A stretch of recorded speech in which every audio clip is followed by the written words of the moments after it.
திருச்சிற்றம்பலம். தென்னாடுடைய சிவனை போற்றி, தென்னாட்டவருக்கும் இறைவா போற்றி. அனைவருக்கும் வணக்கம். இன்னைக்கு நம்ம பார்க்கக்கூடிய பதிவு என்னன்னு பாத்தீங்கன்னா, வைகாசி மாத பலன்களை பத்தி பார்க்க போறோம். அதற்கு முன்னாடி நம்மளுடைய சேனல் சப்ஸ்கிரைப் பண்ணிக்கோங்க. இந்த மாதம் பாத்தீங்கன்னா என்னென்ன கிரகங்கள் முதல்ல மாறுறாங்க அப்படிங்கிறத பார்க்கலாம். ஒவ்வொரு மாதமும் ஒவ்வொரு கிரகங்கள் மாறுறாங்க. ஒவ்வொரு விதமான நல்ல பலன்களும் உண்டு, அதே போல தீய பலன்களும் உண்டு அப்படிங்கிற அமைப்புகள் உண்டு. நல்ல பலன்கள் என்ன வருதோ அதை மட்டும் அந்த மாதம் பயன்படுத்தி கொள்ளுங்கள். இதை செய்யற மாதிரி இருக்கு, இந்த கிரகம் நல்லா உங்களுக்கு வலுவாக இருக்கு அப்படின்னா அதை மட்டும் பயன்படுத்தி கொள்ளுங்கள். ஒருவேளை இந்த மாதிரி கிரகங்கள் மறைஞ்சிருக்கு, ஒரு வலுவில்லாத தன்மையில் இருக்கு, அது உங்களுக்கு யூஸ்லெஸ்ஸா இருக்கு அப்படின்னா அதை பண்ணாதீங்க அப்படிங்கறது வெளியில கொடுத்துருவோம். அதை சார்ந்து அதை நோக்கிய பயணத்தை கொஞ்சம் குறைத்துக் கொள்வது என்பது நல்லது. இப்போ முதல்ல இந்த மாசம் என்னென்ன கிரகங்கள் மாறுறாங்க அப்படிங்கிறத நம்ம பார்க்கலாம். செவ்வாய் பகவான் பாத்தீங்கன்னா தன்னுடைய சொந்த வீட்டுல இந்த மாதம் முழுவதும் இருக்க போறார். அதே போல பாத்துட்டீங்கன்னா புதன் அப்படின்னு சொல்லக்கூடியவர் 15ஆம் தேதி ரிஷப வீட்டில் இருந்து மிதுன வீட்டுக்கு போக போகிறார். குரு பகவான் குரு பயிற்சி ஆக போகுது இந்த மாசம். 18ஆம் தேதி குரு பகவான் மிதுன வீட்டிலிருந்து கடக வீட்டுக்கு உச்சமாகி வரப்போகிறார். ராகு கேதுக்கள் அதே இடத்துலதான் இருக்காங்க. சனி பகவானும் அதே இடத்துலதான் இருக்காங்க. சுக்கிரனும் அதே இடத்துலதான் இருக்காங்க. இப்போ பெரிய கிரக மாற்றங்கள் அப்படிங்கிறது எதுவும் இல்லை. ஆனா எல்லா கிரகங்களும் ராகு கேதுக்குள்ள அடங்கியிருக்கு. இந்த ராகு கேதுக்குள் எல்லா கிரகங்களும் அடங்கினால் கால சர்ப்ப யோகம் அப்படின்னு நம்ம சொல்லுவோம். அதே போல பாத்துட்டீங்கன்னா இது ஒவ்வொரு ஜாதகத்துக்கும் என்னென்ன மாதிரி பலன்களை கொடுக்க போகுது அப்படிங்கிறத நம்ம முழுமையாக இந்த பதிவுல பார்க்கலாம். மீன ராசிக்கு உண்டான வைகாசி மாத பலன்களை பத்தி பார்க்கலாம். மீன ராசிக்குள்ள சனி இருந்தாலும் குரு 18ஆம் தேதி பயிற்சி ஆகுது. அங்கிருந்து உங்க ராசியை பார்ப்பார். அப்போ குரு சனியை பார்த்தால் சனி கொடுக்கக்கூடிய பலனை ஒன்னா குறைப்பாங்க அல்லது கொடுப்பதற்கு ஒரு மருந்தாக செயல்படுவாங்க அப்படின்னு ஒவ்வொரு மாதம் சொல்லிட்டு இருக்கேன். இது ஒரு யோகம். எப்படி இருந்தாலும் கொஞ்சம் பிரச்சனை ஏதோ ஒரு வழியில குறையத்தான் போகுது. ஒரு ப்ரெஷர் டிப்ரெஷன் எல்லாமே குறையத்தான் போகுது. ஒரு வளர்ச்சி கிடைக்க போகுது. அந்த இருள் அந்த சோம்பல் இதெல்லாம் விலக போகுது. அதே போல பாத்துட்டீங்கன்னா மீனத்தை பொறுத்த வரைக்கும் ராசி அதிபதி உச்சமாகிறது யோகங்க. அது பெரிய யோகம். எந்த சனி பாக்குறாரு அப்படிங்கிறது ராசி அதிபதி பலமாகிறார். அப்ப இந்த ஒரு வருட காலங்கள் எப்பேற்பட்ட பிரச்சனையாக சமாளிச்சிருவீங்க. எது வந்தாலும் போட்டி போட்டு ஜெயிப்பீங்க. எல்லா விஷயமும் உங்க கைப்பிடி வரப்போகுது. நீங்க நினைக்கிறதுதான், நீங்க யோசிக்கிறதா. உங்க மேல இருந்த கெட்ட பெயர் விலக போகுது. உங்க மேல இருந்த கெட்ட எண்ணங்களும் கெட்ட பார்வைகளும் விலக போகுது. ஒரு நல்ல எண்ணத்தை கொண்டு வர போறாரு இந்த குரு.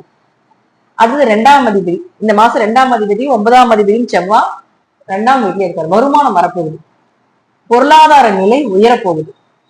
குடும்பத்துக்குள்ளான அடுத்த கட்டத்துக்குண்டான வசதி வாய்ப்புகளை தேடி ஓட போறீங்க. அது எல்லாமே ஒரு சக்சஸ் ஆக போகுது. அப்பா மூலமாக வருமானம், அப்பா சொத்துக்கள் மூலமாக ஒரு உதவிகள், அவர்கள் மூலமாக ஒரு வருமானம், இதெல்லாமே உண்டு. உயர்கல்வி படிக்கிறதுக்கான வாய்ப்பை நிச்சயமா ஏற்படுத்தி கொடுக்க போறாங்க. குடும்பம் அமையாம இருக்கக்கூடிய மீனராசிக்காரர்கள் கண்டிப்பா குடும்பம் அமைஞ்சு வரும். அது மட்டும் இல்லாம 2ஆம் அதிபதி இருந்ததுன்னா கண்டிப்பா குடும்பம் அமைஞ்சே தீரணும். குடும்பத்துல சண்டை சச்சரவு பிரச்சனைகள் இருந்தாலும் அதெல்லாம் கொஞ்சம் விலகிறதுக்குண்டான வாய்ப்புகளும் மனசு கொஞ்சம் நிம்மதியா இருக்கிறதுக்குண்டான வாய்ப்புகளை ஏற்படுத்தி கொடுக்க போகிறார்கள். அடுத்தது 3 மற்றும் 8ஆம் அதிபதியாக இருக்கக்கூடிய சுக்கிரன் 4ஆம் வீட்டுல போய் இருக்கார். 3 நாளில் இருந்தால் விடாமுயற்சியோடு ஜெயிப்பீங்க. வீடே உங்களுக்கு சொர்க்கமா இருக்கு. இப்ப எங்கேயும் போக வேண்டாம், பேசாம வீட்டிலேயே இருந்துக்கலாம் அப்படிங்கிற அளவுக்கு வந்துருக்கு. 3ஆம் அதிபதி 4 இருந்ததுன்னா கூட பிறந்தவர்கள் மூலமாக உதவிகள் கிடைக்கும். ஒரு மனசு தெளிவா இருக்கும், மனசு நிம்மதியா இருக்கும். வீடு சார்ந்த சொத்து சார்ந்த பிரச்சனைகள் எல்லாமே விலக போகுது. அதே போல பாத்துட்டீங்கன்னா உங்களுக்கு அவர் 8ஆம் அதிபதி 4ஆம் வீட்டுல போது கொஞ்சம் ஆரோக்கியத்துல கவனமா இருந்துக்கணும். அதே போல கொஞ்சம் கெட்ட விஷயங்கள், கொஞ்சம் அவமானங்கள் இதெல்லாம் கொஞ்சம் நெருங்கி வரும். சோ அதுல மட்டும் கொஞ்சம் கவனமா இருந்துக்கணும். அடுத்தது பாருங்க, புதன் 4 மற்றும் 7ஆம் அதிபதி 15ஆம் தேதி வரைக்கும் புதன் 3ஆம் வீட்டுல இருக்கார். அப்ப 4ஆம் அதிபதி 3ஆம் வீட்லயும் 3ஆம் அதிபதி 4ஆம் வீட்டுல இருக்கிறது பரிவர்த்தனை யோகம்னு சொல்லுவோம். இந்த பரிவர்த்தனை யோகம் அப்படிங்கிறது உங்களுடைய வளர்ச்சியை குறிக்கும். நீங்க என்ன நிலையில இருக்கீங்க அந்த நிலையில இருந்து அடுத்த நிலைக்கு கொண்டு போக போறாங்க. அப்ப 7, 8 குடையவராக இருக்கிறத திருமணம் சார்ந்த விஷயம் கைக்குடி வரும். திருமணத்துல இருந்த அந்த தடைகள் எல்லாமே விலக போகுது. நல்ல வரன் அமைஞ்சு வரப்போகுது. திருமணமே ஆகுது 40 வயசு 45 வயசு ஆகாத இருக்கக்கூடிய மீனராசிக்காரர்கள் கூட இந்த மாதம் ஒரு ஜாக்பாட், ஒரு வாய்ப்பு.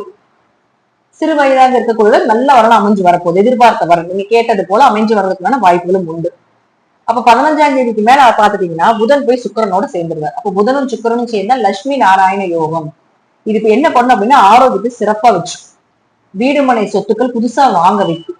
தாயினுடைய ஆரோக்கியம் நல்லா இருக்கும். தாய் மூலமாக உதவிகளும் தாய் சொத்துக்கள் மூலமாக உங்களுக்கு வருமானத்தை கொடுக்கக்கூடிய ஒரு அமைப்புகளும் ஏற்படுத்தி கொடுக்கும். அப்ப புதனை 7ஆம் அதிபதியும் ஆகிறதுனால அவர் 4ஆம் வீட்டுல ஆட்சி பலம் பெற்று சுக்கரனோடு சேரும்போது பிரிந்திருக்கு. ஏன்னா நிறைய 7th நிலையில பாத்துட்டீங்கன்னா நிறைய பேர் கணவன் மனைவிக்கு அண்டர்ஸ்டாண்டிங் இருக்காது, பிரிஞ்சிடுறாங்க.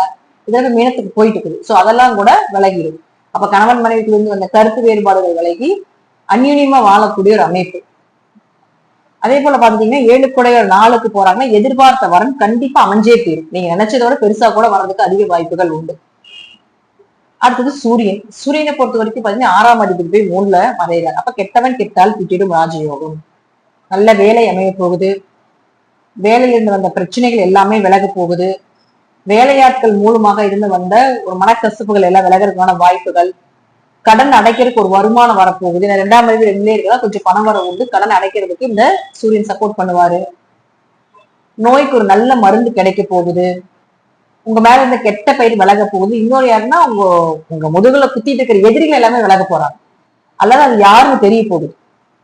சோ மீனராசிக்கு இந்த மாதம் ஒரு நல்ல வருமானத்தையும் வளர்ச்சியும் திருமண உறவுகளின் இந்த கருத்து வேறுபாடுகளும் இது எல்லாமே சரி செய்யக்கூடிய ஒரு மாதம். இந்த ஒரு வருஷமே ஓரளவுக்கு நல்லா இருக்கும். மீனத்துக்கு பயப்பட வேண்டிய அவசியமே கிடையாது. ஏதோ ஒரு வழியில தெய்வங்கள் உங்களுக்கு கூட இருந்து வழி நடத்தி, இயற்கையாகவே மீனம் தெய்வத்தினுடைய அருள் பெற்ற ராசி, குருவினுடைய அருள் பெற்ற ராசி.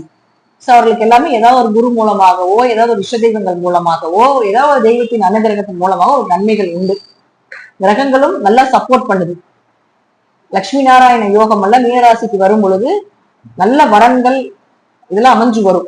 கணவன் மனைவி கருத்து வேறுபாடுகள் எப்படி இருந்தாலும் சேர்ந்துக்குவாங்க. பணப்புழக்கங்கள் நல்லா இருக்கும். ஏதோ ஒரு வழியில பணம் சம்பாதிச்சிருவாங்க. இந்த அமைப்பு எல்லாமே மீனத்துக்கு உண்டு. ஒரு ஒரு ஸ்டெப் எடுத்திருக்கீங்க, 2-3 ஸ்டெப் வந்து அதிகமா உங்களுக்கு நன்மைகளை கொடுக்கக்கூடிய ஒரு அமைப்பு தான் இந்த மாசம் நடந்துட்டு இருக்கு.